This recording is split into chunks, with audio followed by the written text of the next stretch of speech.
Hi friends, ഇന്നൊരു cake video ആയിട്ടാണ് വന്നിട്ടുള്ളത്. അപ്പോൾ മുന്നേ ഒരു കേക്ക് വ്ളോഗ് ചെയ്തിട്ടുണ്ടായിരുന്നു. അപ്പോൾ അതിൻ്റെ കണ്ടിന്യൂസ് ആയിട്ടുള്ള വീഡിയോ ചെയ്യാമെന്ന് പറഞ്ഞിട്ടുണ്ടായിരുന്നു കേട്ടോ. അപ്പോൾ അതാണ് ഇവിടെ കാണിക്കുന്നത്. അപ്പോൾ ഇവിടെ 1 kg ടോൾ കേക്കും അതുപോലെ ചോക്ലേറ്റ് കേക്കുമാണ് ഓർഡർ ഉണ്ടായിരുന്നത്. അപ്പോൾ അത് രണ്ടും കേക്ക് ഡെലിവറി ചെയ്യണം. അപ്പോൾ ഓട്ടോയിലാണ് കൊടുത്ത് വിടുന്നത് കേട്ടോ. അപ്പോൾ കുറേ പേര് ചോദിച്ചിട്ടുണ്ടായിരുന്നു ഓട്ടോയിൽ എങ്ങനെയാണ് ഡെലിവറി എന്നുള്ളത്. ഓട്ടോയിൽ ഡെലിവറി ചെയ്യുമ്പോൾ നമ്മൾ ഓട്ടോ ചാർജ് എത്രയാണോ അത് കസ്റ്റമേഴ്സിനോട് കൊടുക്കാൻ പറയും. അതല്ല ചില സിറ്റുവേഷനിൽ നമുക്കത് ഫുള്ളായിട്ട് അവരുടെ അടുത്തുനിന്ന് വാങ്ങിക്കാൻ കഴിയില്ല. അപ്പോൾ ഹാഫ് നമ്മളും ഹാഫ് അവരുമാണ് കൊടുക്കുക കേട്ടോ. അങ്ങനെയാണ് ഡെലിവറി ചെയ്യാറുള്ളത്. പിന്നെ അടുത്തൊക്കെ ആണെങ്കിൽ ഫുൾ ചാർജ് അവരോട് തന്നെ കൊടുക്കാൻ പറയും, അല്ലെങ്കിൽ വന്ന് കളക്ട് ചെയ്യാൻ പറയും. അങ്ങനെ ഞാൻ ഓട്ടോയിൽ കൊടുത്തു വിട്ടതിൻ്റെ ശേഷം സാധനം അവിടെ എത്തിയപ്പോഴാണ് ഡ്രൈവർ വിളിച്ചിട്ടുണ്ടായിരുന്നത്. കേക്ക് കൊടുക്കുന്ന ടൈമിൽ അവർ നോക്കിയിട്ടാണ് കൊടുക്കാറുള്ളത്. അപ്പോൾ ഇങ്ങനെ നോക്കുന്ന സമയത്താണ് കേക്ക് ഡാമേജ് ആയിട്ടുണ്ട് എന്ന് പറഞ്ഞിട്ട് വിളിച്ചിട്ടുണ്ടായിരുന്നത്. അപ്പോൾ വീട്ടിലെത്തിയതിൻ്റെ ശേഷമാണ് കേട്ടോ ഇത് വിളിച്ചിട്ടുണ്ടായിരുന്നത്. അപ്പോൾ ഇവിടുന്ന് 12 കിലോമീറ്ററാണ് ഇവരെ വീട്, ഡെലിവറി ചെയ്യേണ്ട വീട്. അപ്പോൾ അവിടുന്നാണ് വിളിച്ചിട്ടുണ്ടായിരുന്നത്. അപ്പോൾ പിന്നെ നമുക്ക് എന്താ ചെയ്യാന്നുള്ളതായി. അപ്പോൾ ഞാൻ ഫോട്ടോ അയച്ചു തരാൻ പറഞ്ഞപ്പോൾ അവർ ഫോട്ടോ അയച്ചു തന്നിട്ടുള്ളതാണ് കേട്ടോ. ജസ്റ്റ് ഒന്ന് ഓപ്പൺ ചെയ്തിട്ടാണ് വിട്ടിട്ടുണ്ടായിരുന്നത്. അപ്പോൾ പിന്നെ ഇത് കൊടുത്തു കഴിഞ്ഞ് കഴിഞ്ഞാൽ ബുദ്ധിമുട്ടായിരുന്നു. അവരോട് പറഞ്ഞു റിട്ടേൺ കൊണ്ടുവരാൻ പറഞ്ഞു. കൊടുന്നതിന് ശേഷം നമുക്ക് റെഡിയാക്കി കൊടുക്കാമെന്ന് പറഞ്ഞു കേട്ടോ. അങ്ങനെ അത് അവിടുന്ന് റിട്ടേൺ കൊണ്ടുവരികയാണ് കേട്ടോ. അപ്പോൾ അവരോട് പറഞ്ഞു ഇതിങ്ങനെ ഡാമേജ് ആയിട്ടുണ്ട്, അപ്പോൾ അത് റെഡിയാക്കിയിട്ട് ഞാൻ കൊടുത്തയക്കാമെന്ന് പറഞ്ഞു ഈ വീട്ടിലുള്ള അവരോട് കേട്ടോ. അങ്ങനെയാണ് സാധനം കൊടുത്തിട്ടുണ്ടായിരുന്നത്. അപ്പോൾ ഇപ്പോൾ നമ്മളെ കയ്യിൽ ഇത് എത്തിയിട്ടുണ്ട് കേട്ടോ. എത്തിയപ്പോൾ ജസ്റ്റ് ഓപ്പൺ ആക്കി നോക്കിയതാണ്, എന്നിട്ട് ഫോട്ടോ വിട്ടുതന്നതാണ് കേട്ടോ ഡ്രൈവർ. അപ്പോൾ അതിൻ്റേതാണ് ഈ ഒരു ഓപ്പൺ ആയിട്ടുള്ളത്. പിന്നെ ഞാനിതൊന്ന് ഓപ്പൺ ചെയ്ത് നോക്കുകയാണ് കേട്ടോ. ഇതിൻ്റെ ഉള്ളിലുള്ള അവസ്ഥ എന്താണെന്ന് കറക്റ്റ് നമുക്കറിയില്ല. ഒന്ന് തുറന്ന് നോക്കുകയാണ്.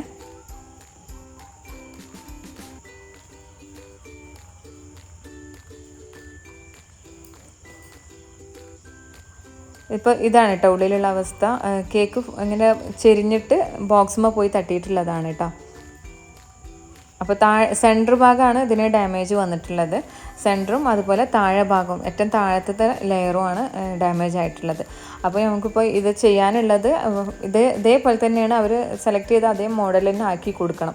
അപ്പോൾ ഇതെല്ലാം ഒന്ന് എടുത്തിട്ട് ഒന്നുകൂടി അഴിച്ച് പണിയാമെന്ന് വെച്ചു കേട്ടോ. അപ്പോൾ മുകളിലുള്ള ഫോണ്ടൻ്റ് എല്ലാം ഒന്ന് മാറ്റി കൊടുക്കുകയാണ്. മാറ്റിയതിൻ്റെ ശേഷം നമുക്ക് ക്രീമെല്ലാം ഒന്ന് മാറ്റാം. എന്നിട്ട് പിന്നെ ആദ്യം തന്നെ ലെയറിങ് ചെയ്യാമെന്ന് വെച്ചിട്ടുണ്ട്. അപ്പോൾ നമ്മൾ കേക്ക് ക്രീമൊക്കെ നന്നായിട്ട് തന്നെ കൂളിങ് പോയിട്ടുണ്ടെന്നുണ്ടെങ്കിൽ നല്ല സ്റ്റിഫായിട്ടുള്ള ക്രീം തന്നെ ആയിരുന്നു. കാരണം ഇതിൻ്റെ മുകൾ ഭാഗം ഒന്നും ക്രീം മെൽറ്റ് ആയിട്ടില്ല കേട്ടോ. ഇതിപ്പോൾ അവിടെ പോയിട്ട് റിട്ടേൺ വന്ന കേക്കാണ്, എന്നാലും ക്രീമൊന്നും മെൽറ്റായിട്ടൊന്നുമില്ല. പിന്നെ നമ്മളിതൊരു ഹാഫ് അവർ ഫ്രിഡ്ജിൽ വെച്ചിട്ടാണ് കൊടുത്ത് വിട്ടിട്ടുണ്ടായിരുന്നത്. പിന്നെ കറണ്ട് വന്ന സമയം ആയതുകൊണ്ട് തന്നെ ഒരുപാട് ടൈമൊന്നും ഇരുന്നിട്ട് അത് നല്ലോണം കൂളാവാനുള്ള സമയം കിട്ടിയിട്ടില്ല. കാരണം ഫ്രിഡ്ജൊന്ന് കൂളായി വരണ്ടേ. അപ്പോൾ അതിനുള്ള ആ ഒരു ഗ്യാപ്പ് കിട്ടിയിട്ടില്ല. അതുകൊണ്ട് കുറച്ച് കൂളിങ് കുറഞ്ഞിട്ടുണ്ടായിരുന്നു. ഇപ്പോൾ ഞാനിത് ബോക്സ് എല്ലാം ഓപ്പൺ ചെയ്തിട്ട് സെപ്പറേറ്റ് ചെയ്യണം കേട്ടോ. അപ്പോൾ 2 ബോക്സുകൾ തമ്മിൽ ജോയിൻറ്റ് ചെയ്തിട്ടാണ് ഞാനിവിടെ ടോൾ കേക്ക് എല്ലാം പാക്ക് ചെയ്ത് കൊടുക്കാറില്ല കേട്ടോ. അപ്പോൾ ഒരു ബോക്സിന് ഓപ്പോസിറ്റ് സൈഡായിട്ട് മറ്റേ ബോക്സിന് വെച്ച് കൊടുക്കുക. എന്നിട്ട് രണ്ടും കൂടി ടാപ്പ് വെച്ചിട്ടോ അല്ലാന്നുണ്ടെങ്കിൽ സ്റ്റാപ്ലർ വെച്ചിട്ടോ ഒട്ടിച്ചിട്ട് വേണം കൊടുക്കാൻ കേട്ടോ. അങ്ങനെ ഓരോന്ന് സെപ്പറേറ്റ് ചെയ്തിട്ട് അതുപോലെ തന്നെ ലെയറുകളും ഓരോന്നായിട്ട് സെപ്പറേറ്റ് ചെയ്ത് വെക്കുകയാണ്. ഈ ക്രീമെല്ലാം ഒന്ന് എടുക്കുക, എന്നിട്ട് ഓരോ ലെയറുകളെ മാറ്റിയെടുക്കുക കേട്ടോ. അപ്പോൾ ഈ യൂസ് ചെയ്തിട്ടുള്ള ക്രീമിനെ നമ്മൾ ഫ്രിഡ്ജിൽ വെച്ച് കഴിഞ്ഞാൽ വേറെ കേക്കിൽ സെൻറ്ററിലൊക്കെ ആയിട്ട് കൊടുക്കാം, സാധാ കേക്കുകളിലൊക്കെ ആയിട്ട് കൊടുക്കാം കേട്ടോ. ഇപ്പോൾ നമ്മുടെ ക്രീം ലൂസാവുക ഒന്നുമില്ല കേട്ടോ. നല്ല സ്റ്റിഫായിട്ട് തന്നെ ഇപ്പോഴും ഉണ്ട്, കണ്ടാൽ മനസ്സിലാവും. ക്രീം ലൂസായിട്ടുള്ള പ്രോബ്ലം അല്ല ഇപ്പോൾ ഇവിടെ വന്നിട്ടുള്ളത്. പിന്നെ ഈ ഒരു കേക്ക് 12 മണിക്കാണ് ഡെലിവറി ചെയ്യാൻ വേണ്ടി പറഞ്ഞിട്ടുണ്ടായിരുന്നത്. അപ്പോൾ 12 മണിക്ക് ഡെലിവറി ചെയ്യാൻ അതുകൊണ്ടാണ് ആ സമയത്ത് ഞാൻ ഡെലിവറി ചെയ്തിട്ടുള്ളത്. പക്ഷേ ഇത് ഡാമേജ് ആയപ്പോൾ ഞങ്ങൾ അവരോട് ചോദിച്ചു എപ്പോഴാണ് ഫംഗ്ഷൻ നടക്കണമെന്ന്. അപ്പോഴാണ് അവർ പറയണത് 6 മണിക്ക് കേക്ക് കട്ട് ചെയ്യുള്ളൂ എന്നുള്ളത്. നമ്മളോട് ഈ 12 മണിക്കൊക്കെ വേണമെന്ന് പറഞ്ഞു കഴിഞ്ഞാൽ ഇതിൻ്റെ ബാക്കിൽ ചിലപ്പോൾ ഇതുപോലത്തെ ഓരോ പ്രോബ്ലംസ് ഉണ്ടാവും. അതൊക്കെ ഒന്ന് ക്ലിയർ ആവണമെങ്കിൽ കുറച്ച് ടൈം ഫ്രിഡ്ജിലൊക്കെ വെച്ച് കഴിഞ്ഞാലല്ലേ റെഡിയാക്കാൻ കഴിയുള്ളൂ. അപ്പോൾ നേരത്തെ ചിലവരൊക്കെ ഇതുപോലെ ഫോണ്ടൻ്റ് വർക്കുള്ള കേക്കുകളൊക്കെയാണ് ഇപ്പോൾ ഈ ടൈം തെറ്റിച്ചിട്ടൊക്കെ പറഞ്ഞു കഴിഞ്ഞാൽ എന്തായാലും അവർ കട്ട് ചെയ്യാൻ സമയത്ത് ഫോണ്ടൻ്റ് എല്ലാം മെൽട്ടാവും. അപ്പോൾ ഇതിലിപ്പോൾ ഫോണ്ടൻ്റ് ഉള്ളതാണ്. അപ്പോൾ ഈ 6 മണി വരെയൊക്കെ ഇരിക്കുമ്പോൾ എന്തായാലും അത് മെൽട്ടാവുമല്ലോ. അപ്പോൾ സ്റ്റിക്ക് കൊടുക്കാത്ത പ്രോബ്ലം ഒന്നുമില്ല കേട്ടോ. സ്റ്റിക്ക് 4 ടോട്ടലായിട്ട് ഞാൻ ഇതിന് കൊടുത്തിട്ടുള്ളത്. പിന്നെ ചിലവർ പറയാം ഓട്ടോയിൽ ഡെലിവറി ചെയ്തുകൊണ്ടായിരിക്കാം ഡാമേജ് ആയത് എന്നുള്ളത്. ഒരിക്കലും അല്ല. ഞാൻ 7 ലെയർ വരെയുള്ള 5 ഇഞ്ചിൽ ചെയ്തിട്ടുള്ള 7 ലെയർ വരെയുള്ള കേക്ക് ഡെലിവറി ചെയ്തിട്ടുണ്ട് ഓട്ടോയിൽ. ഒരു പ്രോബ്ലം ഇല്ലാതെ അവിടെ എത്തിയിട്ടുണ്ട് കേട്ടോ. അപ്പോൾ ഒരിക്കലും ടോൾ കേക്കോ ടയർ കേക്കോ ഓട്ടോയിൽ കൊടുത്തു വിട്ട് കഴിഞ്ഞാൽ ഡാമേജ് ആവുമൊന്നുമില്ല. കറക്റ്റായിട്ട് തന്നെ ഐസിങ് ചെയ്താൽ മതിയേ.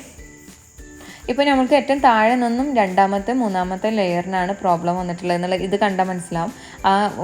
ആ ഒരു സ്പഞ്ച് പൊട്ടിയിട്ടുണ്ട് കേട്ടോ. അപ്പോൾ ആ 2 ലെയർ കംപ്ലൈൻറ്റ് വന്നതുകൊണ്ടാണ് ഈ കേക്ക് ഫുള്ളായിട്ട് ഇങ്ങനെ ചെരിഞ്ഞിട്ടുണ്ടായിരുന്നത്. പിന്നെ സ്റ്റിക്കിൻ്റെ പ്രോബ്ലം ഒന്നുമല്ല കേട്ടോ. ഇപ്പോൾ ഞാൻ എല്ലാ കേക്കിൻ്റെ ലെയറുകളും സെപ്പറേറ്റ് ചെയ്ത് വെച്ചു. അപ്പോൾ ഏറ്റവും താഴെയുള്ള ലെയറും മാറ്റിയിട്ടുണ്ട് കേട്ടോ. ഇനി ബേസെല്ലാം ഒന്ന് ക്ലീൻ ചെയ്തിട്ട് ഇതിലുള്ള ഫോണ്ടൻറ്റ് വർക്കെല്ലാം മാറ്റുകയാണ്. ഇനി വീണ്ടും ഫോണ്ടൻറ്റ് ഉണ്ടാക്കിയിട്ട് അതിൽ വെച്ച് കൊടുക്കാമെന്നാണ് വിചാരിച്ചിട്ടുള്ളത്. ബേസെല്ലാം ക്ലീൻ ചെയ്തു. പിന്നെ അതാ വേറെ ക്രീം എടുത്തിട്ട് ബീറ്റ് ചെയ്യാണ് കേട്ടോ. അപ്പോൾ ഇപ്പോൾ ബൗൾ കണ്ടാൽ മനസ്സിലാവും കൂളായിട്ടുണ്ട് ക്രീം. അപ്പോൾ പുതിയ ക്രീം എടുത്തിട്ടുള്ളതാണ്. ഇപ്പോൾ ഞാനിവിടെ ഗ്ലൗ ഇട്ടിട്ടുണ്ട് കേട്ടോ. ഇത് പ്രത്യേകം പറയാൻ കാരണം നമ്മളിങ്ങനെയുള്ള വീഡിയോസൊക്കെ ചെയ്യുന്ന സമയത്തായിരിക്കും അതിൻ്റെ താഴെ കമൻറ്റ് വരിക, ഗ്ലൗസ് യൂസ് ചെയ്തുകൂടെ, അല്ലാന്നുണ്ടെങ്കിൽ അത് അങ്ങനെ ചെയ്തുകൂടെ ഇങ്ങനെ ചെയ്തുകൂടെ എന്നുള്ളത്. പക്ഷെ നമ്മൾ ഓരോ വീഡിയോസ് ചെയ്യുമ്പോഴും അതിൻ്റെ ബാക്കിൽ എത്ര ടെൻഷൻ അടിച്ചിട്ടാണ് ചെയ്യണതെന്നൊന്നും ആർക്കും അറിയില്ല. ജസ്റ്റ് കാണുമ്പോഴുള്ള ആ ഒരു ഇതിൽ അവരങ്ങനെ കമൻറ്റ് ചെയ്യും. പക്ഷെ നമുക്കത് ചില സമയങ്ങളിലൊക്കെ വിഷമം തോന്നാറുണ്ട് കേട്ടോ. കഴിഞ്ഞ വീഡിയോ ചെയ്ത സമയത്ത് കേക്കിന് ചെരിവുണ്ട്. പക്ഷെ നമ്മൾ ആ കേക്ക് ചെയ്തിട്ടുള്ളത് കുറച്ച് ടൈം കൊണ്ടാണ് നമ്മൾ കേക്ക് ചെയ്തിട്ടുള്ളത്. ഒരു വെഡിങ് കേക്ക് ചെയ്തിട്ടുണ്ടായിരുന്നു, വീഡിയോ ചെയ്തിരുന്നു. അപ്പോൾ അതൊക്കെ നമ്മൾ ബാക്കിൽ എത്ര എഫേർട്ട് ഉണ്ടെന്നുള്ളത് ആരും ശ്രദ്ധിക്കില്ല. അവർക്ക് കണ്ണിൽ കാണുന്നത് അവരായിട്ട് കമൻ്റ് ആക്കിയിട്ട് ചെയ്യും. പക്ഷേ നമുക്കത് ചില കമൻറ്റുകളൊക്കെ കാണുമ്പോൾ വിഷമം തോന്നാറുണ്ട്. പിന്നെ ഇതാ ഓരോ ലെയറുകളായിട്ട് സെറ്റ് ചെയ്യണം കേട്ടോ. അപ്പോൾ ഈ ഒരു സമയത്തും എനിക്കൊരു ചെറിയ മിസ്റ്റേക്ക് വന്നത്, നേരത്തെ ചെയ്ത പോലെ തന്നെ താഴെ 2ാമത്തെ ലെയറിൽ ഏറ്റവും താഴെ നിന്ന് 2ാമത്തെ ലെയറിൽ വീണ്ടും പൊട്ടിയ ലെയറാണ് വെച്ചിട്ടുണ്ടായിരുന്നത്. അപ്പോൾ അതിനെ നേരെ ഓപ്പോസിറ്റ് ആക്കി കൊടുത്തു കേട്ടോ. ബേസിൽ വെച്ചിട്ട് തിരിച്ച് വെച്ച് കൊടുത്തിട്ടുള്ളതാണ്. ആ ലെയർ ഏറ്റവും ടോപ്പിലായിട്ട് വന്നിട്ടുണ്ട് കേട്ടോ. എന്നിട്ട് അത് ക്രം കോട്ടിങ് ചെയ്ത് ഫ്രീസറിൽ വെച്ചതിൻ്റെ ശേഷം ഞാൻ സെറ്റ് ആയതിൻ്റെ ശേഷമാണ് ഇവിടെ ഫൈനൽ കോട്ടിങ് ചെയ്യണത്. അപ്പോൾ ഇതിപ്പോൾ നമ്മളിപ്പോൾ ആ കറക്റ്റ് ടൈമിന് ഒരു 2 മണിയൊക്കെ ആകുമ്പോഴാണ് ഇപ്പോൾ ഇവിടെ ഐസിങ് ചെയ്തിട്ടുള്ളത് കേട്ടോ. അപ്പോൾ ഇത് നല്ല കൂളായിട്ട് തന്നെ പിന്നെ കൊടുത്തു വിട്ടിട്ടുണ്ടായിരുന്നത്. ഫ്രീസറിൽ വെച്ചിട്ട് ഒരു ഹാഫ് അവർ ഫ്രീസറിൽ വെച്ചു. അതിൻ്റെ ശേഷം നന്നായിട്ട് തന്നെ കൂൾ ചെയ്തിട്ടാണ് പിന്നെ കൊടുത്തു വിട്ടിട്ടുണ്ടായിരുന്നത്. അപ്പോൾ ഓട്ടോയിൽ ഡെലിവറി ചെയ്യുമ്പോഴൊന്നും ഒരിക്കലും കേക്കിന് ഡാമേജ് വരില്ല. അതുപോലെ തന്നെ സ്റ്റിക്കും ഇതിൻ്റെ ഐസിങ് എല്ലാം കറക്റ്റ്, ലെയറിങ് എല്ലാം കറക്റ്റായിട്ട് ചെയ്ത് കഴിഞ്ഞാൽ ടോൾ കേക്ക് ധൈര്യത്തിൽ തന്നെ ഓട്ടോയിൽ കൊടുത്തു വിടാം കേട്ടോ. പിന്നെ ഓട്ടോയിൽ കൊടുത്തു വിടുന്ന സമയത്ത് ചാർജ് നമ്മൾ വാങ്ങിക്കേണ്ട. അടുത്തുള്ളതൊക്കെ ആണെങ്കിൽ കറക്റ്റ് ചാർജ് ഓട്ടോക്കാരോട് അവിടെ തന്നെ വാങ്ങിക്കാൻ പറയും. ലോങ് ആണെങ്കിൽ ഹാഫ് ചാർജ് അവരും ഹാഫ് ചാർജ് നമ്മളും കൊടുക്കുക. ആ രീതിയിലാണ് ഓട്ടോയിൽ ഡെലിവറി ചെയ്യുക കേട്ടോ. അപ്പോൾ ഇതാണ് കേക്കിൻ്റെ ഫൈനൽ ലുക്ക്. ആദ്യം എടുത്തിട്ടുള്ള ആ സെയിം ബാക്ക്ഗ്രൗണ്ട് വെച്ചിട്ട് തന്നെ ഒരു ഫോട്ടോ അവർക്ക് അയച്ചു കൊടുത്തു. അതുപോലെ ഫോട്ടോ ഒക്കെ അയച്ചു കൊടുത്തപ്പോൾ അവർ ഹാപ്പി ആയിട്ടാണ്. പിന്നെ ഒരു 5 മണിക്കാണ് പിന്നെ ഡെലിവറി ചെയ്തിട്ടുണ്ടായിരുന്നത്. അപ്പോൾ ഇത്രയാണ് ഇന്നത്തെ വീഡിയോ വന്നിട്ടുള്ളത്. അപ്പോൾ ചെറിയ ചെറിയ കാര്യങ്ങൾ കൊണ്ട് നമ്മൾ കേക്ക് എവിടെയൊക്കെ ഡാമേജ് ആവുക എന്നുള്ളതൊക്കെ ഞങ്ങൾക്ക് മനസ്സിലാക്കി തരാൻ വേണ്ടിയിട്ടാണ് കേട്ടോ ഈ ഒരു വീഡിയോ ചെയ്തിട്ടുള്ളത്. അതുപോലെ തന്നെ ഓട്ടോയിലിൻ്റെ ഡെലിവറി ചെയ്യണത് ഒരുപാട് പേര് കമൻ്റായിട്ട് ചോദിക്കാറുണ്ട്. അപ്പോൾ അതും ഒന്ന് ഡീറ്റെയിൽ ആയിട്ട് പറയാമെന്ന് വെച്ചു. അപ്പോൾ ഇത്രയേ ഉള്ളൂ കേട്ടോ ഇന്നത്തെ വീഡിയോ. അപ്പോൾ ഈ ഒരു വീഡിയോ നിങ്ങൾക്ക് എല്ലാവർക്കും ഇഷ്ടമായിട്ടുണ്ടാവും, അതുപോലെ യൂസ്ഫുൾ ആയിട്ടുണ്ടാവും എന്ന് വിചാരിക്കണം. വീഡിയോ ഇഷ്ടമായാലും എന്തായാലും ലൈക്ക് ചെയ്യാനും ഷെയർ ചെയ്യാനും മറക്കരുത്. അതുപോലെ ചാനൽ സബ്സ്ക്രൈബ് ചെയ്യാതെ കാണുന്നവരാണെങ്കിൽ ചാനൽ ഒന്ന് സബ്സ്ക്രൈബ് ചെയ്യുക, സപ്പോർട്ട് ചെയ്തതിൻ്റെ കൂടെ തന്നെ ഇൻസ്റ്റാഗ്രാം പേജ് ഫോളോ ചെയ്യാത്തവരൊന്ന് ഫോളോ ചെയ്യുക കേട്ടോ. എന്തെങ്കിലുമൊക്കെ അറിയണമെന്നുണ്ടെങ്കിൽ ഇൻസ്റ്റയിൽ ചോദിക്കുക. പുതിയ കേക്കിൻ്റെ മോഡൽസ് എല്ലാം അതിൽ സ്റ്റോറി ആയിട്ട് വെക്കാറുണ്ട് കേട്ടോ. അപ്പോൾ അത് ഫോളോ ചെയ്താൽ തന്നെ ഞങ്ങൾക്ക് കാണാൻ കഴിയുള്ളൂ. അപ്പോൾ അടുത്ത വീഡിയോയിൽ പുതിയ റെസിപ്പി വിശേഷങ്ങളും എല്ലാമായിട്ട് നമുക്ക് കാണാം. താങ്ക്